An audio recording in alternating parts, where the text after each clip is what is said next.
The doors to the Galactic Council chamber opened with a soft hiss. Ambassador Lisa Morgan stepped through, and the room fell silent. 12 different alien species sat in a massive circular hall, each delegation watching her with expressions she could not quite read. Some looked curious. Others looked afraid. Commander Jake Harrison walked beside her, his military uniform crisp and clean. He had been assigned as her security escort, though Lisa doubted anyone would attack her here. Still, she appreciated his presence. This was humanity's first time at the Council, and everything had to go perfectly. They moved toward the center platform where human representatives would stand. Lisa noticed how other delegates moved away as they passed. A tall, insect-like Vraxian actually stepped back into its alcove. A small, furry Quellan merchant turned its face away. The silence felt heavy and wrong. "They are staring at us," Jake whispered. "I noticed," Lisa replied quietly. They reached the platform and stood waiting. Lisa had prepared for this moment for 3 years.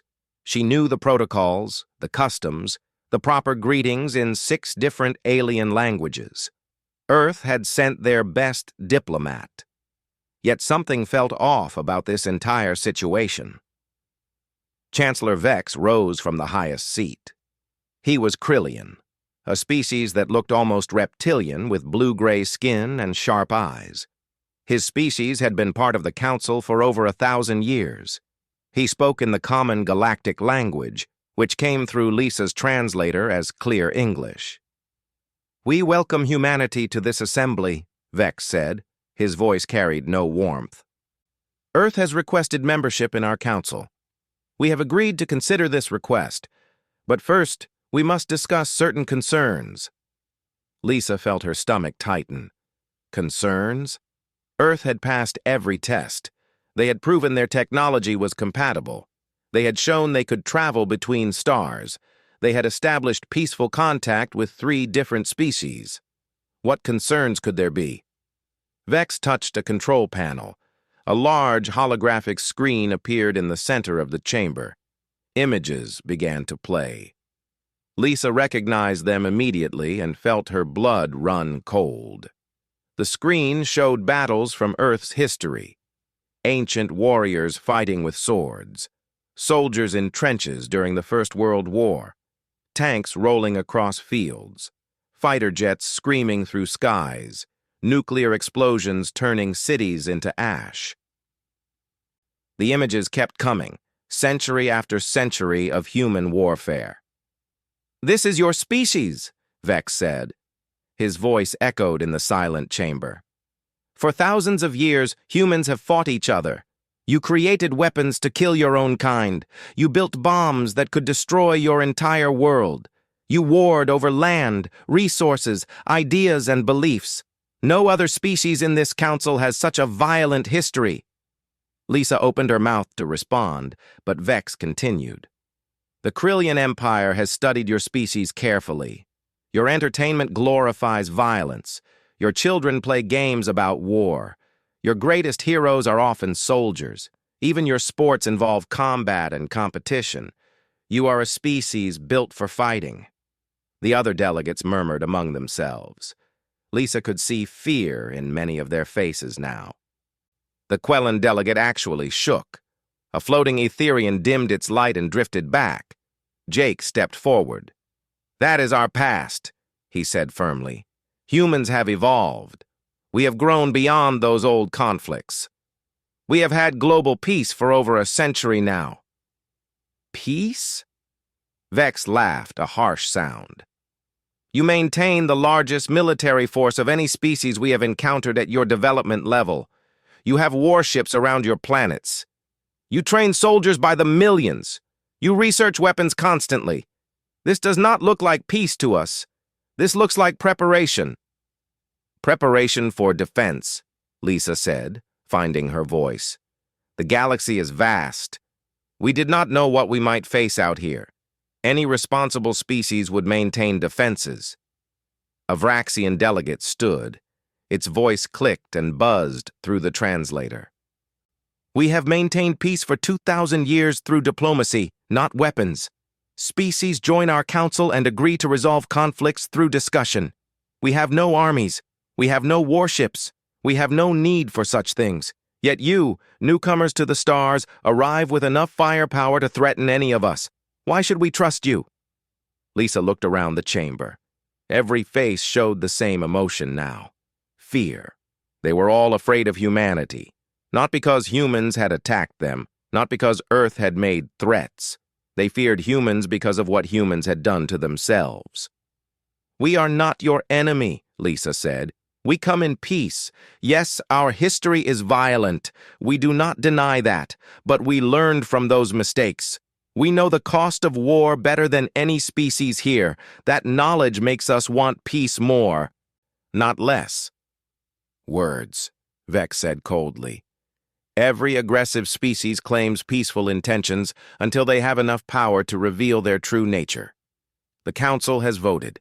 Humanity will be granted observer status only. You may not colonize beyond your current star system. You may not build military bases outside Earth's solar system.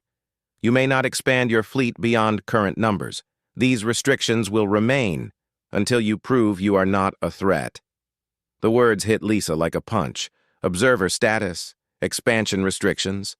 This was not membership. This was containment. They were being locked in a box like dangerous animals. "This is not fair," Jake said angrily. "We have done nothing wrong." "You exist," the Vraxian delegate said simply. "That is concerning enough." The council session ended shortly after. Lisa and Jake walked back through the station corridors in silence. Other beings still moved away from them. A group of young Quellans saw them coming and ran. Their parents pulled them close protectively. They reached their quarters, and Jake sealed the door behind them. He turned to Lisa, his face red with anger.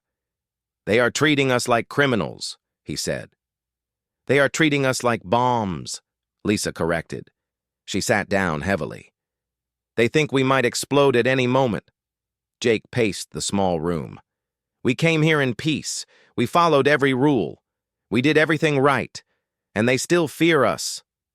Lisa thought about the images Vex had shown. The wars, the weapons, the destruction. She thought about human history, written in blood across thousands of years. Other species had not done that. They had developed differently. They had found peace early and maintained it. Humans had not. Humans had fought and killed and destroyed. They had perfected the art of violence over countless generations. And even though they had stopped fighting each other, the capacity remained. The knowledge remained. The instinct remained. "They are not wrong to fear us," Lisa said quietly. Jake stopped pacing. "What?" "Think about it, Jake. We are dangerous. Not because we want to be, but because we can be. We know how to fight. We know how to kill. We know tactics and strategies that these peaceful species never developed. If we wanted to, we could probably conquer half this council. But we do not want to," Jake protested. "They do not know that," Lisa said. "They see our military. They see our history. They see a species that fought itself for thousands of years and somehow survived. That terrifies them. Because if we could do that to ourselves, what could we do to them?" Jake sat down across from her. "So what do we do?" 6 months had passed since the council meeting. Lisa remained at Zenith Prime, working to improve humanity's reputation. Progress was slow.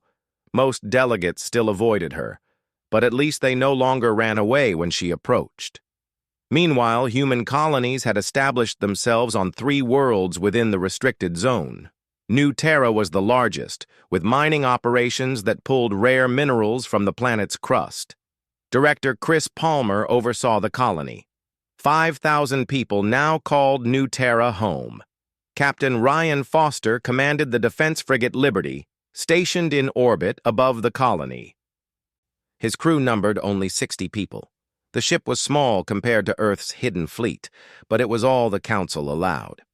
Ryan did not complain. He knew his job was to protect the miners below, not to fight wars. On a Tuesday morning, everything changed. The distress signal came through on all frequencies.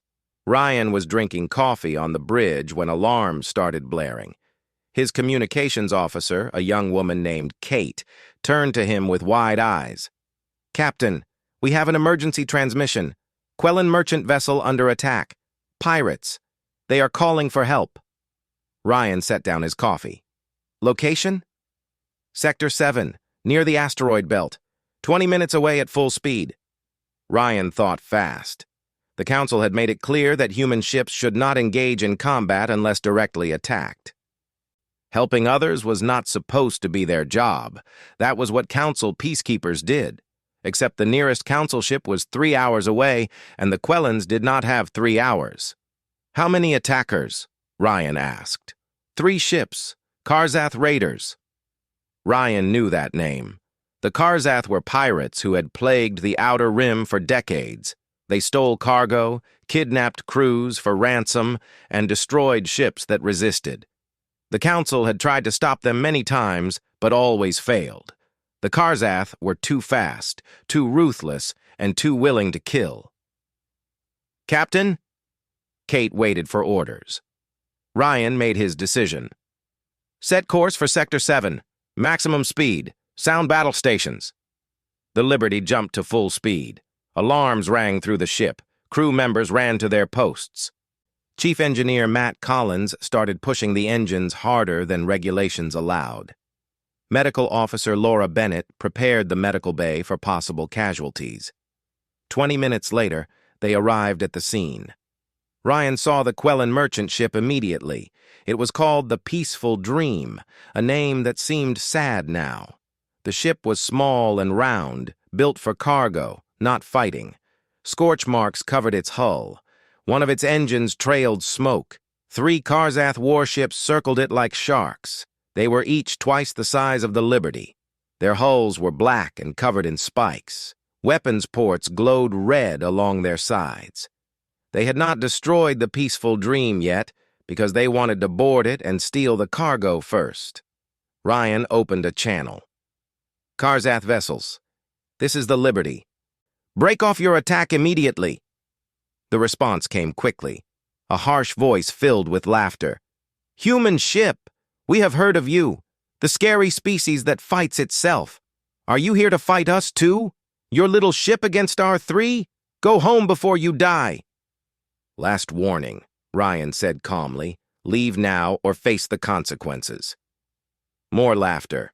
Then the channel went dead. One of the Karzath ships turned toward the Liberty and opened fire. Ryan had expected this. "Evasive maneuvers. Matt, give me everything the engines have. Kate, return fire. Aim for their weapons." The Liberty dove and twisted through space. Energy blasts from the Karzath ship passed through empty space where they had been moments before. The Liberty's guns answered back, smaller but more accurate. 2 shots hit the Karzath ship's weapon ports and exploded. The Karzath captain was not laughing anymore. Ryan had studied every space battle in human history before taking this command. He had read about ancient naval warfare on Earth's oceans. He knew tactics that no one in this galaxy had ever seen because no one else had spent thousands of years perfecting the art of killing each other. "Take us into the asteroid field," Ryan ordered. "Captain, that is dangerous," his pilot said. "We could hit a rock." "So could they. But we are smaller and faster. Do it." The Liberty plunged into the dense asteroid field. Huge rocks tumbled through space in every direction. The Karzath ships followed, firing continuously. But their shots hit asteroids instead of the Liberty. Ryan used the rocks as cover, appearing and disappearing, striking and retreating. One Karzath ship followed too closely. Ryan ordered a sharp turn that brought them around behind it. The Liberty fired at point-blank range into the Raiders' engines. The ship exploded in a ball of fire that lit up the asteroid field. 2 Karzath ships remained. They were more cautious now, working together to trap the Liberty between them. Ryan saw the tactic and smiled. They thought like pirates. He thought like a soldier. Matt, how much power do we have? 80%, Captain, but shields are at 40. Divert all shield power to the front, all of it. Captain, that will leave our sides and back completely exposed. I know. Do it. The shields reconfigured. Ryan pointed the Liberty straight at the nearest Karzath ship and fired all forward weapons. At the same time, he called out to his engineer, "Matt, prepare for ramming speed." "Sir, we will be destroyed if we hit them." "We are not going to hit them. They are going to move." Ryan pushed the Liberty forward at maximum acceleration. The Karzath ship saw them coming and panicked. A human ship was charging directly at them, shields blazing, guns firing. No one in the galaxy fought like this. No sane species traded their lives so easily. The Karzath captain did what any logical being would do. He turned his ship and tried to escape.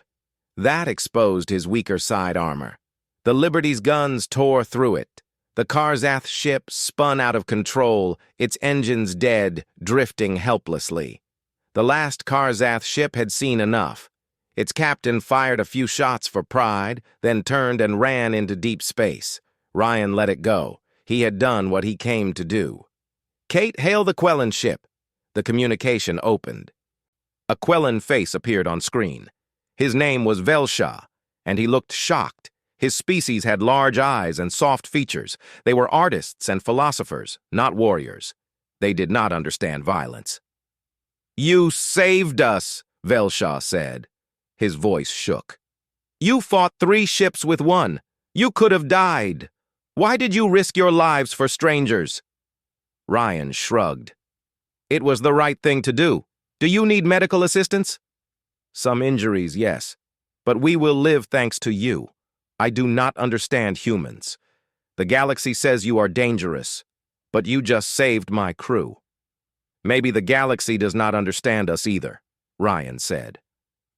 The Liberty docked with the Peaceful Dream and transferred medical supplies. Laura treated the wounded Quellans. They stared at her with wonder, unable to believe these fierce humans were also gentle healers. 3 hours later, a Council patrol ship finally arrived.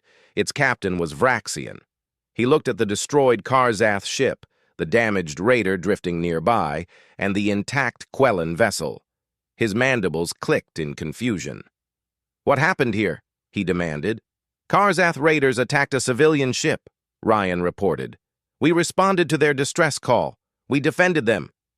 "You violated Council restrictions on military engagement." "I saved innocent lives." The Vraxian captain had no response to that. He filed his report and left, clearly uncomfortable with the situation. News of the battle spread fast. Within a day, every species in the galaxy had seen footage of the fight. The Galactic Network showed everything. They watched a small human ship destroy one Karzath raider, disable another, and chase off the third. They saw tactics and aggression that no peaceful species would ever use. The reaction was not gratitude, it was more fear. On Zenith Prime, Lisa was called to an emergency council session. Chancellor Vex stood before the assembly, his face hard with anger. "Humanity has violated the peace," he declared. "Your ship engaged in combat without authorization. Your captain used violent tactics that resulted in destruction and death. This proves what we already knew. Humans cannot be trusted." Lisa stood to defend Ryan's actions. "He saved lives. The Quellans would have been killed or enslaved without his intervention. Where were the Council peacekeepers? Why did they take 3 hours to arrive when humans got there in 20 minutes? "That is not the issue," Vex snapped. "The issue is human aggression. You fought 3 ships with 1 and won. Do you understand what that tells us? It tells us that your smallest warship can defeat multiple enemies. It tells us your tactics are more deadly than anything we have seen. It tells us that if humanity ever decides to become hostile, we will not be able to stop you." The chamber filled with frightened murmurs. Delegates whispered to each other. They looked at Lisa with suspicion and fear.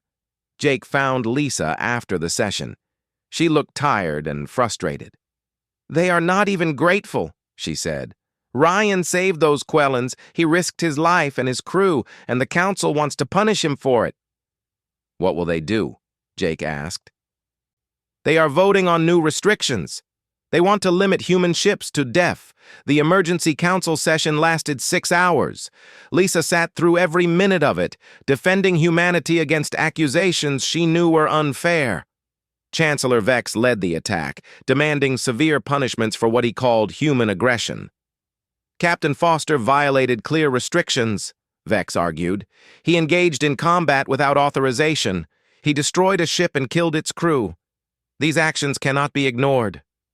The Quellan delegate stood to speak. Her name was Mira, and she was elderly even by Quellan standards. Her voice was soft but firm. "The humans saved my people. Without Captain Foster, the Peaceful Dream and all its crew would be dead or enslaved. Are we now punishing those who protect the innocent?" "The method matters," Vex replied. "Humans used violence to solve a problem that should have been handled through proper channels." "Your proper channels would have arrived too late," Mira said. "My people would have been corpses floating in space while your peacekeepers filed their reports." The argument continued for hours.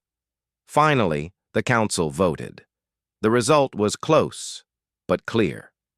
New restrictions would be placed on human military operations. No human ship could engage in combat except in direct self-defense, no patrols beyond colony orbits, no response to distress calls unless specifically authorized by the council. Lisa left the chamber feeling defeated. Jake waited for her outside. "This is wrong," he said angrily. "They are tying our hands while pirates roam free." "I know," Lisa replied, "but we have no choice. If we break these rules, they might ban us from space completely." Jake had news that made things worse. "I need to show you something. Come with me." They went to a secure office where Jake worked as security chief for the human delegation. He locked the door and activated privacy screens. Then he showed Lisa files on his computer. "This is Galactic Intelligence Officer Kevin Brooks," Jake explained. "He works for the Council, monitoring threats across the galaxy. He contacted me this morning with information he thinks we need to see." The files showed data on Karzath raider activity over the past 5 years. Kevin had noticed patterns. The raids were increasing in frequency and organization. They were hitting specific targets. They avoided certain areas completely. It looked planned. "Kevin thinks someone is directing the Karzath," Jake said. "Someone with resources and knowledge of shipping routes. Someone who wants the frontier unstable." Lisa studied the data. "Who?" "He is still investigating, but he has suspicions. The Karzath raids always avoid Krillian space. They never attack Krillian ships or colonies, but they hit everyone else, especially in areas where humans are expanding." Lisa felt cold. "You think the Krillians are behind this?" "Kevin does. He thinks they are using the Karzath to make the frontier too dangerous for human expansion. They can blame pirates while secretly supporting them. It gives them an excuse to push for restrictions on human military activity." "That is a serious accusation," Lisa said. "If we are wrong, it could start a war. If we are right and do nothing, humans will be locked in our solar system forever while the Krillians control the Council." Lisa sat down heavily. This was worse than she thought. If the Krillians were manipulating events, then everything made sense. The fear of humans, the quick restrictions, the emphasis on human violence while ignoring real threats. They wanted humanity contained. "We need more proof," Lisa said. "Kevin cannot go public with this until we are certain." "He knows. He is gathering evidence now. But he wanted us to know so we can prepare." "Prepare for what?" Jake looked uncomfortable.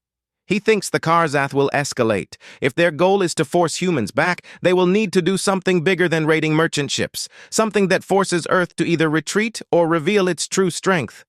Lisa understood immediately. "They are going to attack a colony. That is Kevin's fear. A major attack on a human settlement. Enough casualties to make Earth choose between abandoning the frontier or defending it with everything we have." Far away on Earth, Fleet Admiral Nicole Grant stood in a massive construction bay hidden on the dark side of the moon. Before her floated 3 warships that represented 30 years of secret development: the Defiance, the Vengeance, and the Endeavor. These were not the small frigates like the Liberty. These were capital ships, each one larger than anything in the current galactic fleet. They carried weapons that could crack planets. Their shields could withstand sustained bombardment. Their engines could push them faster than any known vessel. Earth had built them in secret, knowing the galaxy was dangerous even if the Council pretended otherwise. Politicians had debated for years whether to reveal them. But Admiral Grant had argued successfully that humanity needed protection. The Council feared humans already. Better to have weapons and not need them than need weapons and not have them. Now, standing before these massive ships, Nicole wondered if that decision had been right. If the galaxy feared humans with small frigates, what would they think when they saw this? Her second-in-command, Captain Dan Hill, approached with new reports. "Admiral, we have confirmed intelligence of increased Karzath activity near Haven Ridge Colony. They are massing ships in the sector. It looks like preparation for a major assault." Haven Ridge housed 15,000 people, families, children. Scientists and miners building a new life. It was defended by a single frigate, similar to the Liberty. "How many Karzath ships?" Nicole asked. "At least 20. Maybe more. It is the largest raider fleet ever assembled." Nicole had made decisions in her career that cost lives. She had ordered ships into battles they might not survive. She had signed deployment orders that sent young men and women to distant stars. But this decision felt heavier than all the others. If she deployed the new fleet to defend Haven Ridge, the galaxy would see humanity's true military strength. The fear would increase. The restrictions would become worse. Earth might be completely isolated from the galactic community. But if she did not deploy them, 15,000 humans would die. She would be choosing politics over lives. That was something Nicole could not do. "Prepare the fleet for immediate deployment," she ordered. "All ships, full combat load. We leave in 6 hours." Dan looked shocked. "Admiral, the Council will consider this an act of war." "The Council can deal with the consequences after we save our people. Send a message to Ambassador Morgan. Tell her what is happening. She needs to prepare for the fallout." "Yes, Admiral." Dan left to carry out orders. Nicole stood alone, looking at the massive warships. Humanity had tried to prove they were peaceful. They had accepted restrictions. They had followed rules. But the galaxy still feared them. And now humans had no choice but to show that the fear was justified. She thought about Chancellor Vex and his speeches about human violence. He had called humans dangerous. He had warned that humanity would eventually reveal its true nature. In a few days, he would be proven right, not because humans wanted war, but because they would do whatever it took to protect their own. The ships began powering up. Thousands of crew members received deployment orders. Families said quick goodbyes.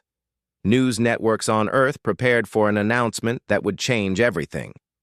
On Zenith Prime, Lisa received Admiral Grant's message. She read it 3 times, hoping she had misunderstood, but the words were clear. The fleet was deploying. The secret would be revealed. Everything she had worked for was about to collapse.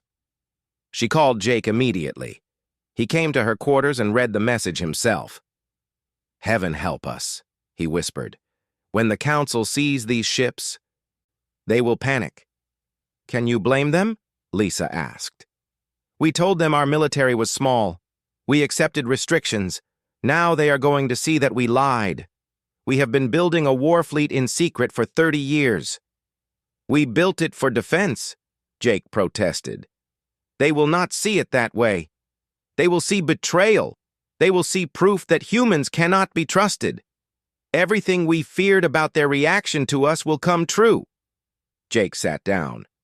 "What do? We prepare for the worst," Lisa said. When the Council learns about this, they will call an emergency session. They might demand Earth surrender the fleet. They might threaten military action. We need to be ready with a response. What response? We lied to them, Lisa. We built weapons in secret while preaching peace. They have every right to be angry. Lisa thought about Ryan's battle with the Karzath raiders. She thought about the Quellan ship that would have been destroyed if he had followed Council rules. She thought about 15,000 people on Haven Ridge who were about to be attacked by 20 pirate ships. We did what we had to do, she said finally. We built defenses because the galaxy is dangerous. We kept them secret because the galaxy already fears us. And now we are going to use them to protect innocent people. If the Council cannot understand that, then maybe we do not belong in their council. That sounds like you are ready to go to war, Jake said quietly. I am ready to do whatever it takes to keep humans safe, Lisa replied. If that means war, then so be it. But I hope it does not come to that. Kevin Brooks contacted them an hour later. He had more evidence about the Krillian connection to the Karzath, financial transfers, communication intercepts, testimony from a captured raider who talked in exchange for immunity. This goes high up in the Krillian government, Kevin said. Chancellor Vex himself may be involved. They have been planning this for years. The fear of humans was genuine at first, but they saw an opportunity to use it. Keep humanity contained while they expand their own influence. Can you prove this to the Council? Lisa asked. I can try, but they might not believe me. The Krillians have been Council M. The alert came at 3 in the morning, colony time. Director Amy Rodriguez was sleeping when the alarm started screaming. She jumped out of bed and ran to the command center. Haven Ridge colony was under attack. On the main screen, she saw them. 20 Karzath warships dropping out of hyperspace. They formed a battle line and began moving toward the planet. Their weapons were already charging, glowing red in the darkness of space. Get everyone to the shelters, Amy ordered. All civilians underground now. How long until they reach firing range? 15 minutes, her tactical officer replied. The Liberty is moving to intercept, but she is alone. Captain Foster is asking for evacuation ships. We do not have time. Tell him to hold them as long as he can. Amy knew it was a death sentence. One small frigate against 20 warships. Ryan Foster had fought 3 raiders and won. But this was different. This was a full assault fleet. He could not win this battle. Above the planet, Ryan stood on the Liberty's bridge watching the Karzath fleet approach. His crew worked quietly, each person knowing what was about to happen.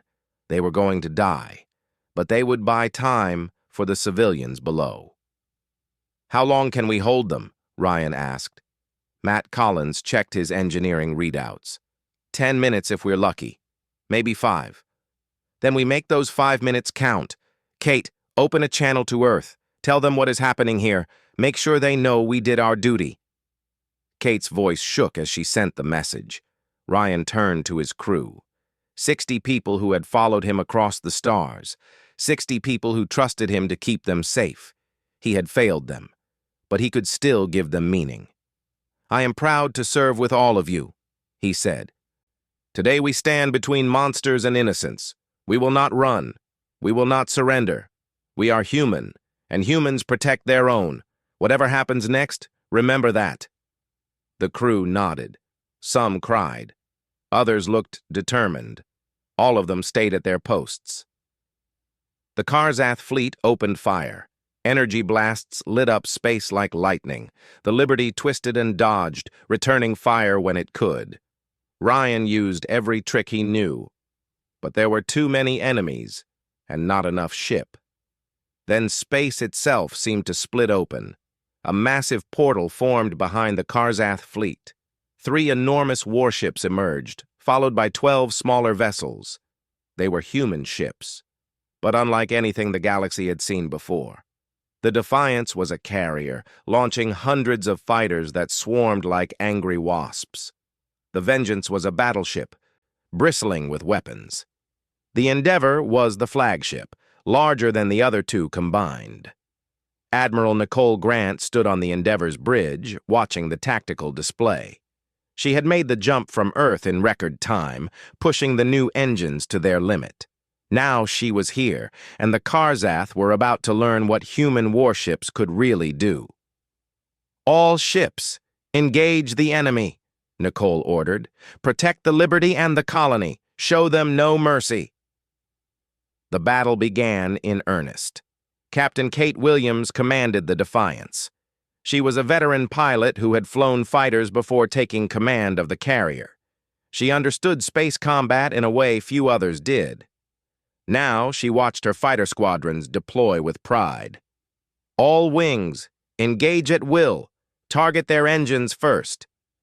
Make them immobile, then finish them." The fighters moved faster than anything the Karzath had encountered. They flew in formations that created overlapping fields of fire.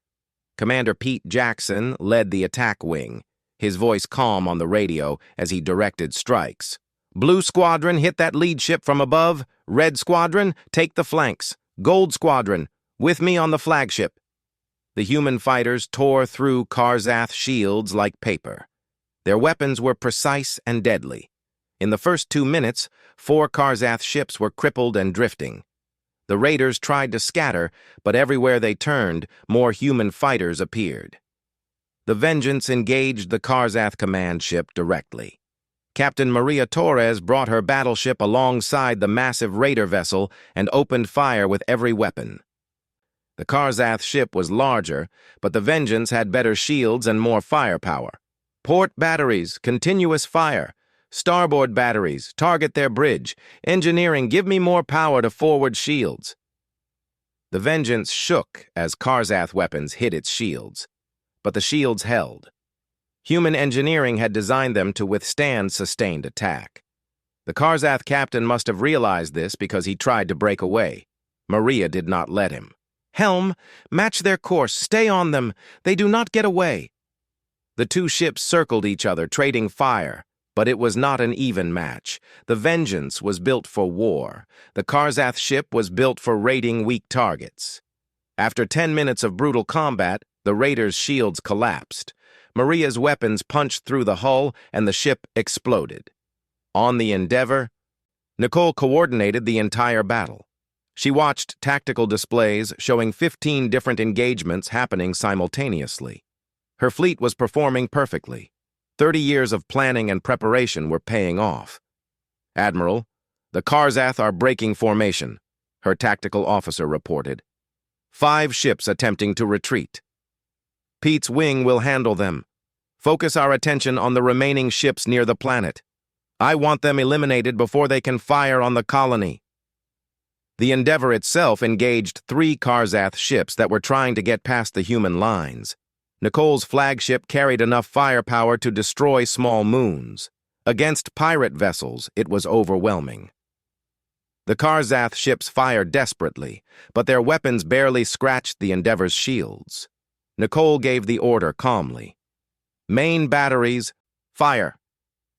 The Endeavor's primary weapons lit up space. 3 massive energy beams reached out and touched the Karzath ships. They did not explode. They simply ceased to exist, vaporized by weapons that should not exist at humanity's current technology level. Ryan watched from the Liberty in complete shock. His small frigate had taken damage, but was still operational. He had been preparing to die. Now, he watched human warships destroy the Karzath fleet with casual efficiency. "Sir, we are receiving a transmission from the Endeavor," Kate said. Admiral Grant's face appeared on screen. She looked tired but satisfied. "Captain Foster, good work holding the line. Take your ship back to the colony and check for damage. We will handle the rest." "Admiral, where did these ships come from?" "I did not know we had anything like this." "Earth has been building them for 30 years, Nicole said. "Today is the first time we needed them. Unfortunately, it is also the first time the galaxy will see them. Things are about to get complicated."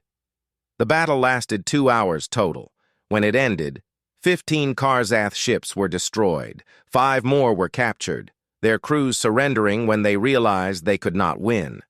The remaining raiders escaped into hyperspace, fleeing in panic. Human casualties were minimal. A few fighters took damage. The Liberty needed repairs. But no one died. 15,000 civilians on Haven Ridge were safe. On Zenith Prime, the Council watched live footage of the battle. Someone had transmitted the entire fight across the galactic network. Every species in the galaxy now knew that humans had secret warships, massive, powerful warships that could destroy entire fleets. Chancellor Vex stared at the screen, his face pale. He had warned the Council that humans were dangerous. He had pushed for restrictions. He had tried to contain them. And now he saw that humans had been building weapons powerful enough to threaten the entire galactic community. "Emergency session," he whispered. "Immediately. We must address this threat." Lisa received the summons 1 hour after the battle ended. She walked into the council chamber expecting anger. She was not disappointed. Every delegate looked furious or terrified or both. Vex stood at his podium, practically shaking with rage. "You lied to us. You told us your military was small. You accepted restrictions. And all the while, you were building a war fleet in secret. This is betrayal of the highest order." Lisa had prepared her response carefully. "We built defenses against threats the Council refused to acknowledge. The Karzath have raided the frontier for decades. You did nothing. Today they attacked our colony with 20 ships. Without our fleet, 15,000 humans would be dead. Was that supposed to be acceptable?"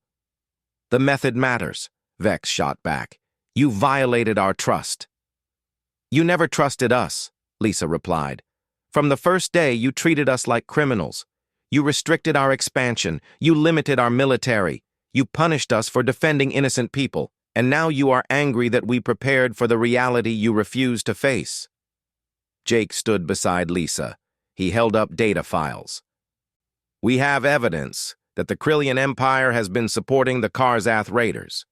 Financial transfers, communication intercepts, testimony from captured pirates.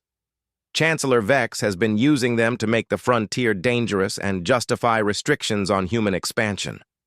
The chamber exploded in shocked murmurs. Vex looked like he had been struck. "That is a lie. You have no proof." Kevin Brooks stepped forward. As a galactic intelligence officer, his testimony carried weight. "I have been investigating for 6 months. The evidence is clear. The Krillians have been manipulating this entire situation. They feared human expansion, so they created chaos to contain it." The Quellan delegate Mira stood. Her elderly voice cut through the noise. "I wondered why Karzath raiders never attacked Krillian ships. I wondered why peacekeepers always arrived too late. I wondered why this council feared humans more than pirates. Now I understand. We have been deceived." Other delegates began demanding answers. The Vraxian wanted to see the evidence. The Etherian called for an investigation. Even some Krillian delegates looked shocked, clearly unaware of what their leadership had done. Vex tried to restore order but failed. The council dissolved into R. The council chamber remained in chaos through the night. Delegates argued in small groups. Some demanded action against humanity. Others called for investigations into the Krillian conspiracy. A few simply looked exhausted, tired of fear and conflict. Lisa did not sleep. She spent the night reviewing Kevin's evidence with Jake and a team of lawyers. If they were going to accuse the Krillians of conspiracy, the proof needed to be perfect. One mistake, and the council might dismiss everything as human lies. At dawn, new leadership took control. Chancellor Vex had been arrested along with 3 other Krillian officials. The evidence against them was too strong to ignore. Financial records showed millions in credits transferred to Karzath accounts. Communication intercepts revealed orders being given to raider captains. Captured pirates testified about meetings with Krillian operatives. The acting chancellor was a Quellan elder named Torvin. He had served on the council for 60 years and was respected by all species. His first act was to call a formal session to address both issues, the Krillian conspiracy and the human fleet. The chamber filled at noon. Every delegate was present. Even species that rarely attended council meetings sent representatives. The entire galaxy was watching. This session would determine humanity's future in the galactic community. Torvin spoke first. His voice was calm and measured. We faced two crises. First, members of this council conspired with pirates to destabilize the frontier. Second, humanity built a military fleet in secret while accepting restrictions. Both actions violate the principles of trust that hold our council together. We must address both fairly. He turned to the Krillian delegation. Most of them looked ashamed. Their new speaker was a younger Krillian named Saren who had opposed Vex's policies. The Krillian Empire apologizes for the actions of our former leaders, Saren said. They acted without the knowledge or consent of our people. We supported the conspiracy because we genuinely feared humanity. But fear is not an excuse for betrayal. We will accept whatever punishment the council decides. Torvin nodded. The council will vote on Krillian sanctions later. First, we must address the human question. Ambassador Morgan, please present your case. Lisa stood and walked to the center platform. She had prepared a long speech defending humanity's actions. But looking at the faces around her, she realized speeches would not change minds. These species needed truth, not politics. The galaxy has feared humans since we arrived, Lisa began. You looked at our history and saw violence. You watched our entertainment and saw aggression. You studied our culture and saw danger. And you were not wrong. Humans are violent. We have fought each other for thousands of years. We created weapons that could destroy our world. We know warfare better than any species here. The chamber was silent. Lisa continued. But you made a mistake. You thought violence made us evil. You thought aggression made us dangerous. You forgot that the same instincts that let us fight also let us protect. The same strength that could destroy can also defend. Humans learned something through all those wars. We learned the cost of violence. We learned the value of peace. And we learned that sometimes protecting peace requires strength. She gestured to the screens, showing footage from the Battle of Haven Ridge. You saw our warships yesterday. You saw their power. You saw how easily they destroyed the Karzath fleet. And you are afraid because you think we will use that power against you. But ask yourselves this question.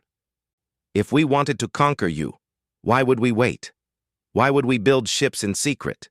Why would we accept your restrictions for 6 months?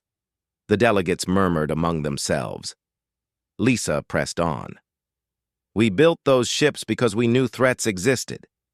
The Karzath have raided the frontier for decades. You did nothing because you could not.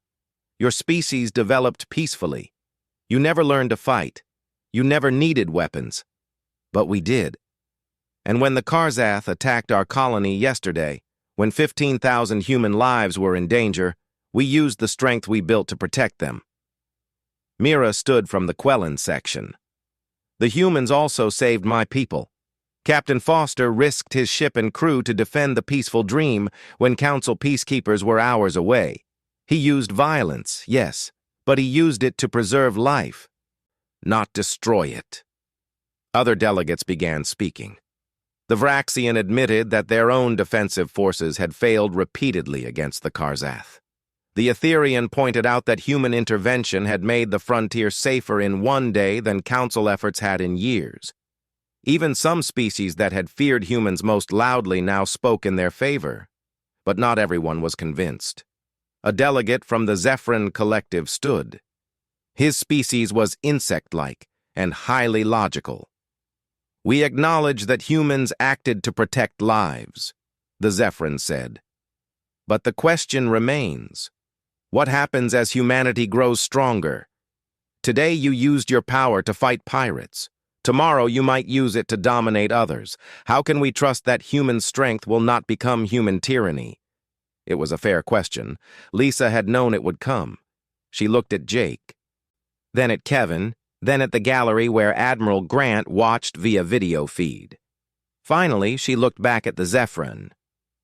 "You cannot trust us," Lisa said simply. "Not completely, not without doubt. Because trust is earned through time and action. We can make promises, we can sign treaties, but words do not prove intentions. Only deeds do that." She paused. "So here is what humanity offers. We will serve as frontier guardians. Our warships will patrol the outer rim. We will respond to threats that endanger innocent species. We will work within Council oversight, but maintain our military autonomy. Judge us by our actions. If we abuse our power, remove us from the Council. If we protect others as we protected the Quellans and Haven Ridge, then accept that human strength serves a purpose." Torvin considered this. "You ask us to trust that you will not become what we fear, while admitting we have reason to fear it." "Yes," Lisa said, "because that is honest. Humans could become conquerors. We have that capacity. But we also have the capacity to be protectors. We are choosing protection. Watch us. Hold us accountable. But give us the chance to prove which choice we have made." The debate continued for hours. Some delegates wanted strict oversight of human military operations. Others suggested a trial period where humanity would prove themselves. A few species argued for complete acceptance without conditions. Finally, Torvin called for a vote. The question was simple. Would humanity be granted full council membership with military authority to patrol the frontier? The voting took 30 minutes. Each species cast their vote privately. Then the results were tallied. Lisa stood with Jake, both of them barely breathing as they waited. Torvin read the results. By a vote of 9-3, humanity is granted full membership in the Galactic Council. By the same margin, human forces are authorized to patrol the frontier and respond to threats against any Council species. These powers come with oversight requirements and regular reviews. But as of today, humanity is a full partner in galactic security. Lisa felt relief wash over her. Jake grabbed her hand and squeezed. Around the chamber, some delegates applauded. Others looked worried. But the decision was made. Admiral Grant addressed the Council next, her image on the main screen. "On behalf of humanity, I accept the Council's decision. Our fleet will deploy to patrol stations immediately. We will coordinate with Council security forces and provide regular reports. Any species that needs our protection will receive it. This is our oath to you." The session ended shortly after. Lisa walked out of the chamber feeling like she could finally breathe. 6 months of fear, arguments, and doubt were over. Humanity had its place in the galaxy. Jake found her on the observation deck an hour later. She was watching ships pass by the station, including several human warships that were now officially part of the Council's defensive network. "You did it," Jake said. "You got us accepted." "We all did it," Lisa corrected. "Ryan by showing human courage, Nicole by showing human strength, Kevin by revealing the truth, and thousands of others who proved that humans could be trusted." "What happens now?" Lisa thought about that. "Now comes the hard part. We have to keep proving ourselves every day. One mistake and the fear comes back. One abuse of power and we lose everything." "That is a lot of pressure." "That is the price of being strong," Lisa said. "Power comes with responsibility.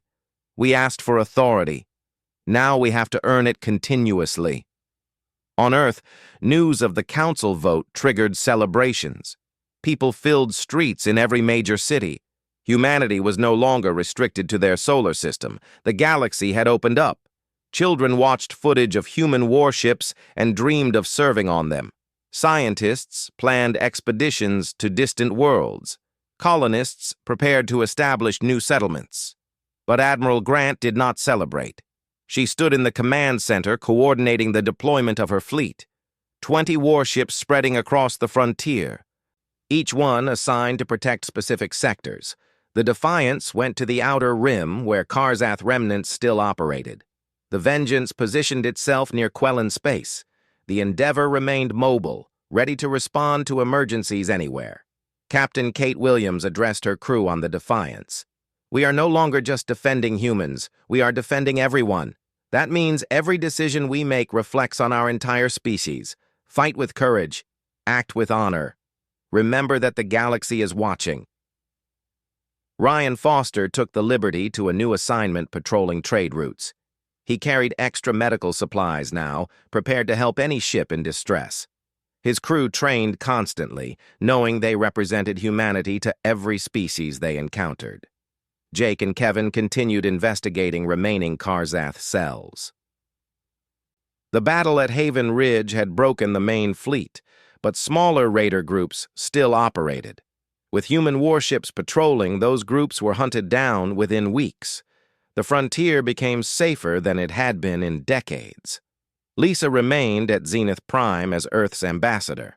Her job shifted from defending humanity to building relationships. She met with delegates regularly. She addressed concerns. She reported on human military operations with full transparency. Slowly, species that had feared humans began to trust them. Not everyone changed their minds. Some species remained suspicious. The Zephron Collective monitored human activities closely, looking for signs of aggression. A few delegates still argued that human military power was too dangerous to allow. But their voices grew quieter as human actions proved consistent with their promises. 6 months after the vote, a crisis tested humanity's new role. A mining accident on a remote moon left workers trapped underground. The species that owned the colony lacked the technology to rescue them. They sent a desperate request for help.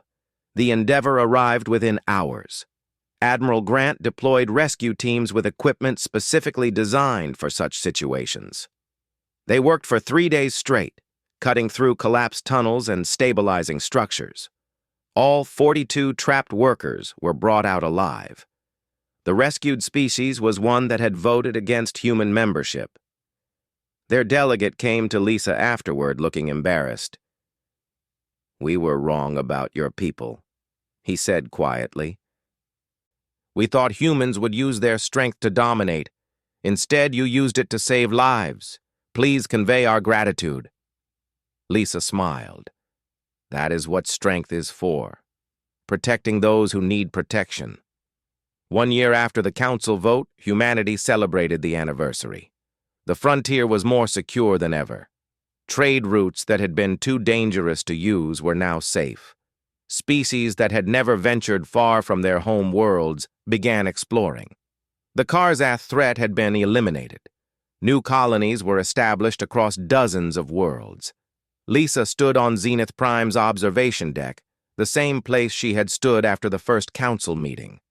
Back then, she had watched other species flee from her presence. Now delegates greeted her warmly. Some even asked for human advice on security matters. Jake joined her, carrying 2 cups of coffee.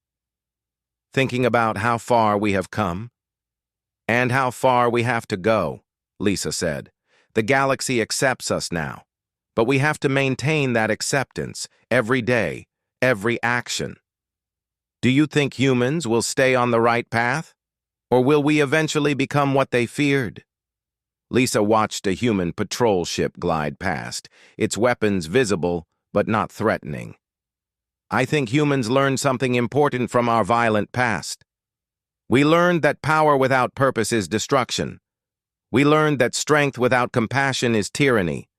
We learned that the strongest warriors are those who fight to protect, not to conquer." She turned to Jake. "Will some humans abuse power?" "Probably. Will we make mistakes?" "Definitely. But as long as humanity remembers why we built these ships, as long as we use our strength to defend rather than dominate, we will be fine." Far away, on the bridge of the Endeavor, Admiral Grant received another distress signal. A research station in uncharted space had gone silent. Possible hostile activity. Requesting immediate assistance. She looked at her crew and saw the same determination on every face. They were ready. They would always be ready. Because that was what humans did. They answered the call. They faced the danger. They protected those who needed protection. "Set course for the research station," Nicole ordered. "Maximum speed. Whatever is out there, we will handle it." The Endeavour jumped to hyperspace, followed by 2 escort destroyers. Somewhere in the galaxy, people needed help, and humanity would answer. Not because they sought glory, not because they wanted conquest, but because protecting others was what strong people did. The galaxy had feared humans for their violence. Then they saw the warships and feared them more. But now, slowly, they were learning something important. Human strength was not something to fear. It was something to depend on. And that made all the difference. Guments. Some species wanted to punish humans for their secret weapons. Others wanted to investigate the Krillian conspiracy. A few suggested that humanity had earned their place through strength. Admiral Grant's transmission interrupted the chaos. Her face appeared on the main screen, speaking from the Endeavour's bridge. "I am Fleet Admiral Nicole Grant of the Human Defense Force. I am sorry you had to learn about our fleet this way. We built these ships over 30 years because we knew the galaxy was dangerous. We kept them secret because we knew the galaxy feared us. Today we used them to protect innocent people from pirates that your council could not or would not stop." She paused, letting her words sink in. "Humanity does not want war. We want peace. But we will not accept peace at the cost of human lives. We will not stand by while raiders attack our people. We will not apologize for being strong enough to defend ourselves. If the Council cannot accept this, then humanity will leave the Council and protect the frontier alone." The ultimatum was clear. Accept human military strength or lose human cooperation. Nicole's face disappeared from the screen. Lisa looked around the chamber. She saw fear, anger, respect, and calculation on different faces. The galaxy had feared humans since first contact. Now they had seen human warships in action. The fear was greater than ever, but something else was there too. A few delegates looked relieved. They had watched humans destroy the Karzath fleet. They had seen raiders who plagued the frontier for decades eliminated in 2 hours. Some species were realizing that maybe human strength could protect them instead of threatening them. The vote would come tomorrow. But Lisa already knew humanity had changed its place in the galaxy forever. The question was whether that change would lead to war or to something better. Embers for 1,000 years. Humans have been here for 6 months. Who do you think they will trust? It was a fair point. Even with evidence, the Council might dismiss it as human lies trying to justify their secret weapons program. We present the evidence anyway, Lisa decided. When the fleet deploys, we need to explain why it exists. The Krillian conspiracy is part of that explanation. If I am wrong about this, it will destroy my career, Kevin said. If you are right and we do nothing, it will destroy humanity's future in the galaxy, Lisa replied. The 3 of them sat in silence, thinking about what was coming. Somewhere in space, a Karzath fleet was moving toward Haven Ridge. Somewhere near Earth, human warships were preparing to launch. The galaxy was about to see something it had never seen before. Human military power unleashed in defense of their people. And after that, nothing would ever be the same. Ensive positions only. No patrols. No response to distress calls. They want us locked down completely. Jake shook his head. That will not work. Humans cannot just stand by while others suffer. It is not in our nature. I know, Lisa said. And that is exactly what scares them. On New Terra, Ryan received a message from Earth. It was from Fleet Admiral Nicole Grant herself. Her message was short but clear. Well done, Captain. You represented humanity with honor. The Council may fear what you did, but Earth is proud. Stand ready. Things are about to get complicated. Ryan read the message twice. Stand ready for what? He looked out at the stars and wondered what was coming next. Whatever it was, he had a feeling the galaxy was about to see something that would make this battle look like a minor incident. Lisa looked out the window at the stars beyond. Earth was out there somewhere, waiting for her report. Billions of humans hoping to join the galactic community, all of them about to learn that the galaxy feared them. "We proved them wrong," she said. "Somehow we proved that humans can be trusted, that our strength can protect instead of destroy, that our violent past taught us the value of peace, not the joy of war." "How long will that take?" Lisa did not answer. She did not know. Years? Decades? Centuries? How did you prove you were not a monster when everyone already believed you were? Outside their window, a patrol ship drifted past. It belonged to the Council's defense force, small and lightly armed. Lisa thought about Earth's warships, hidden in orbital docks around the moon, ships the Council did not know about yet. Ships built in secret because humanity knew the galaxy might be dangerous. Those ships were about to become a very big problem.